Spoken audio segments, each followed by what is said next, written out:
So just when you thought we were about to finish the service, I'm going to ask you to turn back in your prayer book to page 8. We're going to go all the way back. And going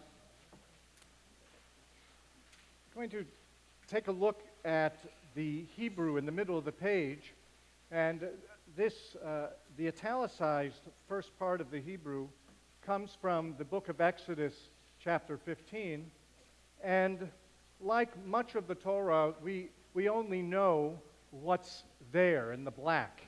And there's a history and custom with Torah that there's what we can see, and then there's the negative space, the white fire. And so this passage is no different than most in Torah. It begs for questions and hopefully some answers. And as a prelude to what I want to talk about with this week's Torah portion, I want to tell a little midrash answering two questions about this text. So if we do this text together with me, mi chamocha, everyone do it, mi chamocha, ba'elim Adonai, and then mi kamocha, ne'edar ba'kodesh. Norata hilot osepele. Norata hilot osepele.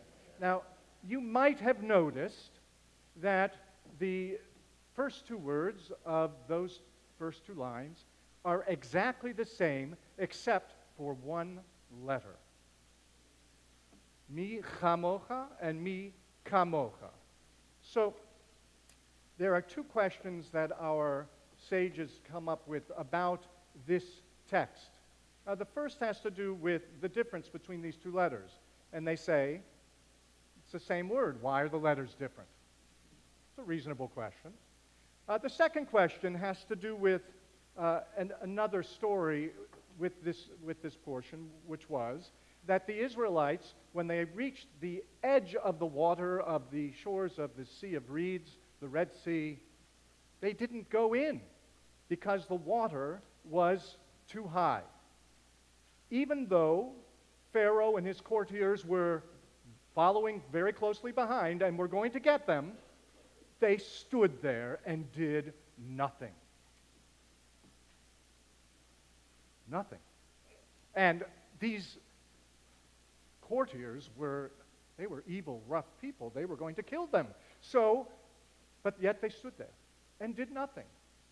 Finally, one person, one lowly person, and some of you know this story, and if you do, that's fine. One person, and his name was Nachshon. Nachshon ben Aminadab. Nachshon, the son of Aminadab. He took a first step into the water. Nothing happened. He took another step into the water. Nothing happened. And he kept walking into the water, and everyone watched in horror as the water got higher and higher and higher until it reached here. When he said, Mi chamocha ba'elim Adonai. And then the water started going down. At which point he said, Mi kamocha nedar ba'kodesh. You hear the answer? The answer to the question, right? It was cha because the water was too high and it was plugging his nose, so he was gurgling. And when the water went down, it was ka. Pretty simple. But the answer to the other question was a little more powerful in some ways. Because had Nachshon not taken that first step, the Israelites would never have made it across. So why do I tell this story tonight? I tell this story tonight because this week's Torah portion is... Oh, you're doing next week's Torah portion. You're next week's Torah portion. Sorry. This week's Torah portion, because because Bela's an afternoon service and she's doing next week. So this week's Torah portion is Noah.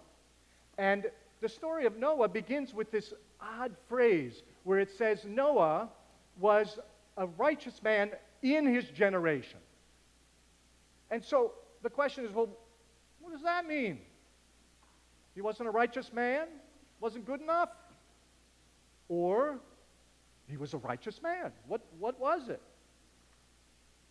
So one thought that I had as I was looking at this Torah portion this week was that, in fact, maybe Noah was righteous because he overcame fear. Because he overcame the fear of what might be and did something. He took action. Now, it's not so easy when you're fearful of something to take action. But Noah did just that. He built the ark, made room for his family and 2 animals of every species to be saved from this flood that wiped out all humanity. But didn't Nachshon do the same thing? He stepped in that water, he overcame his fear, and he made it possible for me and you and all of the people Israel to be here this very day. That was pretty brave. And so often we're asked, well, who would you like to be like in the Torah? And one answer is, I'd like to be like Nachshon. I would like to be maybe like Noah. I would like to be able to overcome my fear, to do righteous things, or to do courageous things.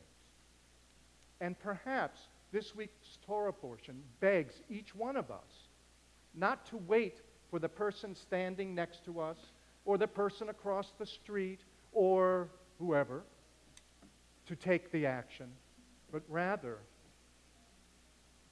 for us to be the ones to take the action.